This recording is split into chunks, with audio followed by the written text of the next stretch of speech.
আজকে এই ভিডিওর মধ্যে আপনাদের এমন একটি গুরুত্বপূর্ণ অঙ্গের ব্যাপারে বলবো। মানুষ ততক্ষণ পর্যন্ত এটাকে হালকাভাবে নিয়ে নেন যতক্ষণ না হসপিটালের বেডে যাওয়ার দুর্ভাগ্য হয়ে যায়। আর এই অঙ্গটির নাম হলো কিডনি। আমাদের পিঠের পিছনের দিকের অংশে নিচের দিকে দুটি কিডনি অবস্থান করে, যেগুলো আমাদের শরীরে এক প্রকার ফিল্টার সিস্টেমের মতো কাজ করে। কিডনির মধ্যে অসংখ্য ক্ষুদ্র ক্ষুদ্র ফিল্টার ইউনিট থাকে, যেগুলোকে নেফ্রন বলা হয়। এই কিডনিগুলো প্রতিদিন অর্থাৎ 24 ঘন্টায় প্রায় 180 থেকে 190 লিটার মতো রক্তকে পরিষ্কার করে প্রস্রাবের মাধ্যমে আমাদের শরীরে যত আবর্জনা, দূষিত, বিষাক্ত পদার্থ থাকে সেইগুলোকে বের করে দিয়ে আমাদেরকে সুস্থভাবে বাঁচতে সাহায্য করে। কিন্তু দুর্ভাগ্যের বিষয় হলো এই কিডনি নামক অঙ্গ বা অর্গ্যানটি যখন খারাপ হতে থাকে, সেই প্রাথমিক অবস্থায় কোনো রকম সাইন বা সিমটমস দিয়ে থাকে না, যতক্ষণ না এটার 70 থেকে 80% মতো খারাপ হয়ে যায়। প্রাথমিক অবস্থায় কিছু ক্ষুদ্র ক্ষুদ্র সিগন্যাল দিয়ে থাকে, যেগুলো সাধারণ মানুষ অর্থাৎ 99% সাধারণ মানুষই বুঝতে পারেন না। আমাদের কিন্তু নিয়মিতভাবে কিডনিকে ঠিক রাখা জরুরি, একে ক্লিন রাখা বা ক্লিয়ার রাখা জরুরি। তাই আজকে এই ভিডিওর মধ্যে আপনাদের এমন কিছু ন্যাচারাল জিনিসের কথা বলবো, যেগুলো আপনার কিডনিকে সুস্বাস্থ্যের অধিকারী রাখতে সাহায্য করবে, কিডনিকে ন্যাচারালি ক্লিন করে দিয়ে আবার আগের অবস্থায় ফিরিয়ে দেবে, কিডনির যত রোগ ব্যাধি আছে সেইগুলো থেকে আপনাকে মুক্তি দেবে। এবং এমন একটি সাদা বিষের কথা বলবো, যেটাকে আপনি নিয়মিত খাচ্ছেন, একটু একটু করে আপনার কিডনির ক্ষতি আপনি নিজেই করছেন। ভাবুন তো, আপনার বাড়িতে যে অ্যাকোয়ারিয়াম আছে বা আপনার বাড়ির যে জল আসে সেই ফিল্টার যদি খারাপ হয়ে যায়, ধীরে ধীরে অ্যাকোয়ারিয়ামের মাছ মরে যাবে এবং দূষিত জল খেয়ে আপনিও কিন্তু রোগগ্রস্ত হয়ে পড়বেন। তেমনি আমাদের শরীরে রক্ত যদি পরিশ্রুত না থাকে, পরিষ্কার না থাকে, রক্তর মধ্যে জমে থাকা দূষিত বিষাক্ত পদার্থগুলো যদি শরীর থেকে না বেরিয়ে যায়, আমরা কিন্তু ধীরে ধীরে রোগগ্রস্ত হয়ে যাব। আর এই কিডনি যদি ধীরে ধীরে খারাপ হতে থাকে, সে ঠিকভাবে কাজ না করতে থাকে, একটা সময় কিন্তু মর্মান্তিক পরিণতি হবে, যে পরিণতি থেকে বের হয়ে আসা খুবই কঠিন ব্যাপার হয়ে দাঁড়ায়। তাই আজকের এই ভিডিওটি মনোযোগ সহকারে শুনুন। কিডনি দুর্বল হয়ে গেলে সে আর্তনাদ করে আপনার কাছে কি কি লক্ষণ বা সিমটমস দিয়ে থাকে সেইগুলো জানুন, এবং প্রাকৃতিক ঘরোয়া উপায়গুলো সম্পর্কে জানুন, যে কিভাবে আপনার কিডনিকে সবসময় আপনি ক্লিন রাখতে পারবেন এবং তরতাজা রাখতে পারবেন। তো প্রথমেই আমাদের বুঝতে হবে সেই সাইন এবং সিমটমসগুলো কি কি, যেগুলোর সাহায্যে আপনি বুঝতে পারবেন যে আপনার কিডনি দুর্বল হয়ে গেছে, চিৎকার করে আপনার কাছে প্রার্থনা করছে যে আমার মধ্যে কিছু গোলযোগ হচ্ছে বা আমার সিস্টেমের মধ্যে কিছু গোলযোগ হচ্ছে। 1 নম্বর হচ্ছে প্রস্রাবে ফেনা। আপনার প্রস্রাবের মধ্যে যদি ফেনা আসতে থাকে, নর্মালি অল্প বিস্তর ফেনা আসে, কিন্তু যদি সাবান মাখার মতো ফেনা বা ডিম ফেটার মতো ফেনা হয় এবং সেই ফেনা যদি ফ্লাশ আউট করার পরেও না যায়, এটা নিয়ে কিন্তু অবশ্যই আপনাকে চিন্তা ভাবনা করতে হবে। কারণ যখন কিডনি দুর্বল হতে শুরু করে, এর ভিতরে সূক্ষ্ম সূক্ষ্ম ফিল্টার ইউনিটগুলো সঠিকভাবে কাজ করে না, তখন সে আমাদের শরীরে একটি বিশেষ প্রোটিন আছে যেটাকে অ্যালবুমিন বলা হয়, এটাকে ধরে রাখার ক্ষমতাটা হারিয়ে ফেলে। তখন প্রস্রাবের মাধ্যমে কিছু কিছু করে অ্যালবুমিন বেরোতে থাকে। এই অ্যালবুমিন যখন বেরোয় তখন প্রচণ্ড ফেনা হয়। তাই প্রস্রাবের মধ্যে ফেনা হলে আপনাকে অ্যালার্ট হতে হবে এবং আপনাকে বুঝতে হবে যে আপনার কিডনির মধ্যে কোনো রকম সমস্যা আসছে। 2 নম্বর যে সিমটমসটি আছে সেটি হলো চোখের নিচের অংশ ফুলে যাওয়া, পায়ের দিকে ফুলে যাওয়া, শরীরের মধ্যে একটা ফোলা ফোলা ভাব। এটা কেন হয়? যখন কিডনি দুর্বল হতে শুরু করে, কিডনির মধ্যে যখন কোনো রকম সমস্যা শুরু হয়, কিডনি আমাদের শরীরে অতিরিক্ত জল এবং লবণটাকে ঠিকভাবে ছাঁকতে পারে না বা এর সমতাটাকে ঠিকভাবে বজায় রাখতে পারে না, যে কারণে আমাদের শরীরের টিস্যুগুলোতে বা কোষগুলোতে জল জমতে থাকে এবং লবণটাও যেহেতু জমতে থাকে, অর্থাৎ সোডিয়াম অতিরিক্ত জমে যাওয়ার কারণে এই সোডিয়াম আবার ওয়াটার রিটেনশনকে বাড়িয়ে দেয়। পায়ের দিকে জলটা বিশেষ করে জমে যায় কেন? এটা গ্র্যাভিটেশনাল ফোর্সের কারণে জমে যায়। চোখের নিচের অংশেও জল জমতে থাকে। দেখবেন যে বিশেষ করে সন্ধ্যার দিকে যদি আপনার পায়ের পাতাটা টিপলে সেই জায়গাটা ঢুকে যায় এবং কিছুক্ষণ না ওঠে, এটা কিন্তু একটা ওয়ার্নিং সাইন, বা মোজা পরে থাকার জায়গায়, গার্ডারের জায়গায় যদি দাগ বসে যায়, এইগুলো নিয়ে আপনাকে চিন্তা ভাবনা করতে হবে। এইগুলো যদি লং টার্মে থেকে থাকে, এটা কিডনির দুর্বলতা হতে পারে। 3 নম্বর হচ্ছে মুখে একটা ধাতব স্বাদ বা টেস্ট। যদি এই মুখের মধ্যে ধাতব টেস্ট বা স্বাদটা দীর্ঘ সময় ধরে চলে, 15 দিনের অধিক চলে, অবশ্যই আপনাকে অ্যালার্ট হতে হবে। কারণ কিডনি যখন দুর্বল হতে শুরু করে আমাদের শরীরে ইউরিয়ার পরিমাণ বেড়ে যায়, আর এই ইউরিয়া আমাদের মুখের যে থুতু বা লালা আছে এর মাধ্যমে কিন্তু অ্যামোনিয়াতে পরিবর্তিত হয়ে যায়, যে কারণে আমাদের মুখে একটা ধাতব স্বাদ বা টেস্ট আসতে থাকে।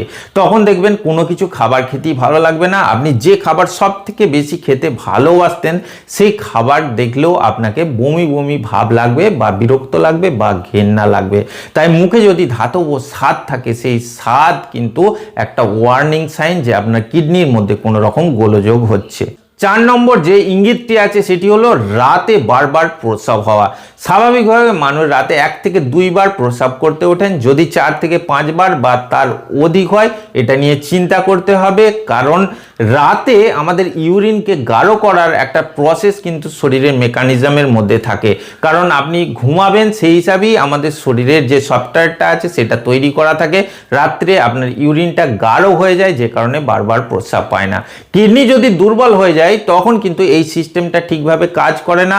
আপনার নেফ্রনগুলো দুর্বল থাকে, যে কারণে আপনার অতিরিক্ত ইউরিন তৈরি হয়, যেটা ব্লাডারের উপর একটা প্রেসার ক্রিয়েট করে, আপনাকে বারবার ইউরিন যেতে হয় বা বাথরুমে যেতে হয়। তাই এই বারবার প্রস্রাব যাওয়ার সমস্যা বিশেষত রাতে আপনাকে ওয়ার্নিং দেয় যে আপনার কিডনির মধ্যে কোনো রকম সমস্যা হচ্ছে। 5 নম্বর যে সিগন্যালটি আছে সেটি খুবই গুরুত্বপূর্ণ, সেটি হচ্ছে ড্রাই স্কিন অ্যান্ড ইচিং। বিশেষত কিডনি যখন দুর্বল হয়ে যেতে থাকে তখন শরীরে বিভিন্ন রকম ওয়েস্ট মেটেরিয়াল বেড়ে যায়, ইউরিয়া, ক্রিয়েটিনিন, অ্যামোনিয়া, ফসফরাস। এই ফসফরাস বেড়ে যাওয়ার কারণে কিন্তু আপনার ত্বকের মধ্যে ড্রাইনেস এসে যায় এবং ইচিংয়ের সমস্যা হয়। কারণ এই ফসফরাস আপনার ত্বকের নিচে জমতে থাকে, যে কারণে এক ধরনের ইচিং হয় এবং এই ইচিংটা মারাত্মকভাবে হতে থাকে। 6 নম্বর ইঙ্গিত হলো লোয়ার ব্যাক পেন। কোমরের দিকে নিচের অংশে অনেক সময় ব্যথা হয়, বেশিরভাগ ক্ষেত্রেই এই ব্যথাটা কিডনির হয় না। এটা সাধারণত আপনার মাসল ক্র্যাম্পিং হয় বা কোমরের অন্যান্য কোনো রোগের কারণে হতে দেখা যায়। কিডনির ক্ষেত্রে যে ব্যথাটা হয় ভিতর থেকে একটা মারাত্মক ব্যথা হয়, যে ব্যথা আপনি সহ্য করতে পারবেন না। এই ধরনের ব্যথা অনেক সময় কিডনির ইনফেকশন বা পাইলোনেফ্রাইটিসের কারণে হতে দেখা যায়। এটা দীর্ঘ সময় ধরে চলতে থাকলে আপনার কিডনির যে সমস্যা হচ্ছে এটাকে কিন্তু এটা দেখায় বা ওয়ার্নিং সাইন দেয়।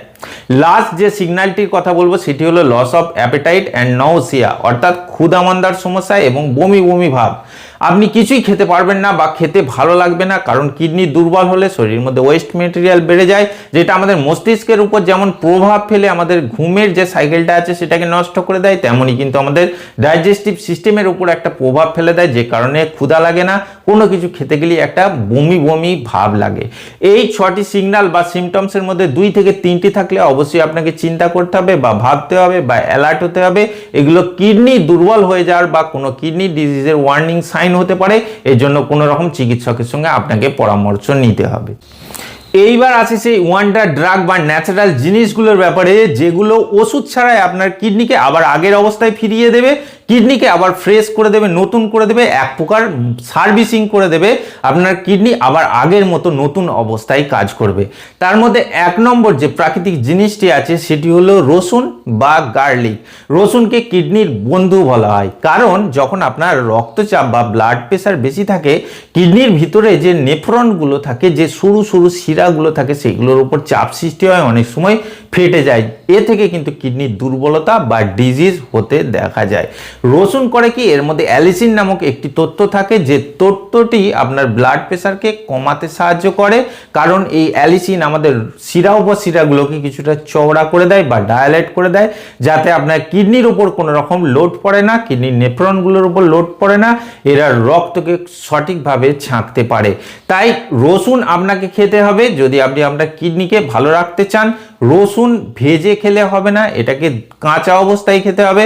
রসুনের মাত্র 2টি কোয়াকে আপনি সকালে বেটে বা কেটে 10 মিনিট মতো রেখে দিন, তারপর জল দিয়ে খেয়ে নিন। এইভাবে খেতে থাকলে কিন্তু আপনার কিডনির মধ্যে যে ব্লাড প্রেশার আছে সেটা রেগুলেট থাকবে, আপনার কিডনি সুস্থ থাকবে। 2 নম্বরে যে খাবারটির কথা বলবো সেটি হলো জিরা। জিরাকে অনেকেই ভাবেন যে এটা এক প্রকার মশলা, শুধুমাত্র আমাদের সবজি তরকারির জন্য ব্যবহার হয়ে থাকে, কিন্তু জিরা এক প্রকার ওয়ান্ডার ড্রাগ। কারণ এর মধ্যে থাইমল বলে একটি কম্পাউন্ড থাকে। দেখুন আমাদের শরীরে এই যে কিডনি বা লিভার এরা কিন্তু ইউনিটে কাজ করে, অর্থাৎ টিম তৈরি করে কাজ করে। আপনি যে খাবার দাবার খাচ্ছেন সেটা যদি লিভার ঠিকভাবে ডাইজেস্ট করাতে না পারে, শরীরে বা রক্তের মধ্যে অতিরিক্ত আবর্জনা জমে যাবে, আর এই আবর্জনাগুলোকে ক্লিয়ার করার দায় কিন্তু কিডনির ওপর পড়বে, অর্থাৎ কিডনির উপর লোড পড়ে যাবে। তখনই কিডনি ধীরে ধীরে দুর্বল হতে আরম্ভ করবে। যদি আপনি জিরা সঠিক নিয়মে খান, সেক্ষেত্রে কিন্তু জিরার মধ্যে এই যে থাইমল কম্পাউন্ডটা থাকে, এ আপনার খাবারকে এত সুন্দরভাবে ডাইজেস্ট করবে বা হজম করবে যে আপনার কিডনির উপর কোনো রকম প্রেসার পড়বে না। জিরা খাওয়ার নিয়ম হলো রাতে হাফ চামচ মতো জলে ভিজিয়ে দিন এবং সকালে সেই জলটাকে ফুটিয়ে অর্ধেক হয়ে যাবে যখন, তখন হালকা গরম অবস্থায় পান করুন। এতে ন্যাচারালি কিন্তু আপনার ডাইজেশন প্রসেস উন্নত হয়ে যাবে, কিডনির উপর লোড পড়বে না, কিডনি সুস্থ থাকবে। 3 নম্বর যে প্রাকৃতিক উৎসের কথা বলবো, যেটা আপনার কিডনিকে সবসময় সুস্থ রাখবে এবং সুস্বাস্থ্যের অধিকারী রাখবে, সেটি হলো দারুচিনি অর্থাৎ সিনামন। এটা কেন বলছি, বর্তমান সময়ে সমীক্ষায় দেখা গেছে যে কিডনি ড্যামেজের সমস্যা বা কিডনি ডিজিজের সমস্যা সব থেকে বেশি পরিমাণ হয়ে থাকে যারা ডায়াবেটিসের পেশেন্ট আছেন। আর ডায়াবেটিসের ক্ষেত্রে সমস্যা হয় কি, কিডনির মধ্যে যে রক্তটা যায় সেটা খুব গাঢ় রক্ত যায়, এতে কিডনি নেফ্রনগুলোর উপর ভীষণভাবে একটা লোড পড়ে, যেটা নেফ্রনগুলোকে দুর্বল করে দেয়, একটা অক্সিডেটিভ স্ট্রেস তৈরি করে দেয়, যে কারণে দ্রুত কিডনি খারাপ হয়ে যেতে থাকে। দারুচিনি করবে কি, দারুচিনির মধ্যে এমন কিছু এসেন্সিয়াল কম্পাউন্ড থাকে যেগুলো আমাদের শরীরে কোষের মধ্যে ইনসুলিনের সেন্সিটিভিটিকে বাড়ায় এবং প্যানক্রিয়াস থেকে অতিরিক্ত ইনসুলিন তৈরিতে সাহায্য করে, যাতে আমাদের ব্লাড সুগার লেভেলটা খুব সুন্দরভাবে নিয়ন্ত্রণ থাকে। তাই নিয়মিত আপনাকে কিন্তু দারুচিনি খেতে হবে, এবং সেটা যেন মার্কেটে যে গোল দারুচিনি পাওয়া যায় সেইগুলো, অর্থাৎ সেলুন যে দারুচিনি বা সিনামন স্টিক আছে সেইগুলো আপনাকে কিনে আনতে হবে, সেইগুলো খুবই উপকারী। এর জন্য আপনি সিনামন টি তৈরি করতে পারেন এবং প্রতিদিন একবার করে পান করতে পারেন, যেটা আপনার কিডনির জন্য প্রচুর উপকারী হবে, আপনার সুগারের মাত্রাকে নিয়ন্ত্রণে রেখে কিডনিকে ভালো রাখতে সাহায্য করবে। 4 নম্বরে আপনাদের বলবো আদা বা জিঞ্জারের কথা। এর মধ্যে জিঞ্জারল বলে একটি প্রাকৃতিক কম্পাউন্ড থাকে, যার প্রবল রকম অ্যান্টি ক্যান্সার এবং অ্যান্টি ইনফ্লেমেটরি ও অ্যান্টি অক্সিডেন্ট প্রপার্টি থাকে। আপনার কিডনির মধ্যে কোথাও যদি রেডনেস থাকে, ইনফেকশন থাকে, ইনফ্লামেশন থাকে, তা থেকে কিন্তু কিডনি ধীরে ধীরে দুর্বল হয়ে যায় বা খারাপ হয়ে যেতে থাকে। আদা খেলে আপনার এই সমস্যাগুলো চলে যাবে, ইনফেকশন, ইনফ্লামেশন বা রেডনেসের সমস্যা থাকলে এই সমস্যাগুলো কিন্তু চলে যাবে। নিয়মিত 1 চামচ করে আদার রস খান বা আদার চা তৈরি করে খেতে পারেন, এতেও কিন্তু আপনার কিডনি ভালো থাকবে। 5 নম্বরে যে খাবারটির কথা বলবো সেটি হলো ড্রাই কোরিয়েন্ডার অর্থাৎ শুকনো ধনের বীজ। এই ধনের বীজের মধ্যে এমন কিছু তথ্য থাকে, এর এক প্রকার ঝাড়ুদারের মতো কাজ করে, কিডনির মধ্যে যত নোংরা আবর্জনা থাকে সেগুলোকে ক্লিয়ার করার কাজ করে। এর মধ্যে এমন কিছু কম্পাউন্ড থাকে যেগুলো কিডনির যে পুরনো জমে থাকা আবর্জনা আছে সেগুলোকে কোনা কোনা থেকে পরিষ্কার করে বা ঝাড়ু দিয়ে প্রস্রাবের মাধ্যমে বাইরে বের করে দেয়। এই জন্য 1 চামচ মতো ধনের বীজ, সেটা যেন শুকনো হয়, সেটা জলে ভিজিয়ে রাখুন এবং সকালে ফুটিয়ে সেটাকে হালকা হালকা গরম অবস্থায় পান করতে পারেন। এতে কিন্তু আপনার কিডনি খুবই দ্রুত ক্লিয়ার হয়ে যাবে বা ক্লিন হয়ে যাবে। 6 নম্বরে যে ন্যাচারাল ওয়ান্ডার সোর্সের কথা বলবো সেটি হলো হলুদ অর্থাৎ টারমারিক। এর মধ্যে কার্কিউমিন বলে একটি কম্পাউন্ড থাকে, যেটা বিজ্ঞান প্রমাণ করেছে বা সায়েন্স প্রমাণ করেছে যেটা এটা এক প্রকার অ্যান্টি ক্যান্সার এবং অ্যান্টি ইনফ্লেমেটরি প্রপার্টি হয়ে থাকে, যেটা আপনার শরীরে অন্যান্য অর্গানের পাশাপাশি কিডনির ইনফ্লামেশন, রেডনেস, এমনকি কিডনির মধ্যে কোনো রকম অক্সিডেটিভ স্ট্রেস থাকলে সেগুলোকে খুব সুন্দরভাবে ক্লিয়ার করে। তাই নিয়মিত আপনাকে হলুদ খেতে হবে। রাতের দিকে 1 কাপ কুসুম গরম দুধ বা জলের মধ্যে হলুদ হাফ চামচ মিশিয়ে আপনাকে খেতে হবে, সেটা যেন ভালো মানের হলুদ হয়। বেশিরভাগ মানুষ ভুল করেন কি, শুধু হলুদ খেলে কিন্তু কাজ হবে না, এর মধ্যে 1 থেকে 2 চুটকি মতো কিন্তু গোলমরিচের পাউডার মেশাতে হবে। তবে এই হলুদের যে কার্কিউমিন আছে এটা শোষণ 2000% মতো বেড়ে যাবে, যেটা আপনার কিডনিকে সুস্থ সবল রাখতে সাহায্য করবে। তো এই 5 থেকে 6টি প্রাকৃতিক ঘরোয়া উপায়ের কথা বললাম, যেগুলো কিডনির সমস্ত রোগ ব্যাধি থেকে আপনাকে বাঁচাতে সাহায্য করবে, কিডনির দুর্বলতাকে ক্লিয়ার করে দেবে, কিডনির মধ্যে কোনো রকম আবর্জনা থাকলে সেইগুলোকেও লুজ করে দেবে। এখন কথা হলো, এইগুলো তো খাবেন, আপনার কিডনির মধ্যে যত জীবাণু বা দূষিত পদার্থ আছে সেগুলো লুজ হয়ে যাবে, কিডনি আবার আগের মতো নতুন হয়ে যাবে। কিন্তু এর জন্য একটা জিনিসের প্রয়োজন হবে, সেটি হলো জল। নিয়মিত আপনাকে 3 থেকে 4 লিটার জল পান করতে হবে, তবে কিন্তু এই আবর্জনাগুলো খুব সুন্দরভাবে ক্লিয়ার হতে সাহায্য করবে। তার সঙ্গে আধা ঘন্টা থেকে 35 মিনিট আপনাকে ওয়াকিং করতে হবে। আপনার জানা মতো যে কোনো প্রকার এক্সারসাইজ করতে হবে, এতে এই প্রসেসটা আরও দ্রুত হবে। একটি গুরুত্বপূর্ণ বিষয় হলো এই সময়টায় বা এই 1 থেকে 1.5 মাস যখন আপনি এই ন্যাচারাল সোর্সগুলো নিচ্ছেন, তখন কিন্তু লবণ খাওয়ার পরিমাণ কমিয়ে দিতে হবে এবং চিনি খাওয়াটা সীমিত করে দিতে হবে। লবণ হলো সেই সাদা বিষ বা চিনি হলো সেই সাদা বিষ যেটা আপনার কিডনিকে মারাত্মকভাবে এফেক্টেড করে বা ড্যামেজ করে দেয়। এইগুলোকে ধীরে ধীরে খাওয়া কমিয়ে দিতে হবে। তো বন্ধুরা, আজকে এই ভিডিওর মধ্যে আমাদের শরীরে গুরুত্বপূর্ণ ফিল্টার সিস্টেম বা ফিল্টার ইউনিট কিডনির ব্যাপারে বললাম। কোন কোন লক্ষণ দেখে আপনি বুঝবেন যে কিডনি আর্তনাদ করে আপনার কাছে সাহায্য চাইছে, তার মধ্যে কোনো রকম দুর্বলতা আসছে বা কোনো রকম খারাপই আসছে, এবং প্রাকৃতিকভাবে কোনো রকম ঔষধ ছাড়াই কিভাবে আপনি কিডনিকে সুস্থ রাখতে পারবেন, কিডনির সমস্ত সমস্যা থেকে নিজেকে বাঁচাতে পারবেন, সেই সম্পর্কে একটি আলোচনা করার চেষ্টা করলাম। আশা করছি আজকের ভিডিওটি আপনাদের ভালো লেগেছে। যদি ভালো লাগে অবশ্যই একটি লাইক করবেন, আর এই ধরনের আরও ভিডিও পাওয়ার জন্য আমার চ্যানেলটিকে সাবস্ক্রাইব করে পাশে বেল বাটনটি টিপে অল অপশনটি ক্লিক করে দেবেন। দেখা হচ্ছে পরের ভিডিওতে। ভালো থাকবেন, ধন্যবাদ।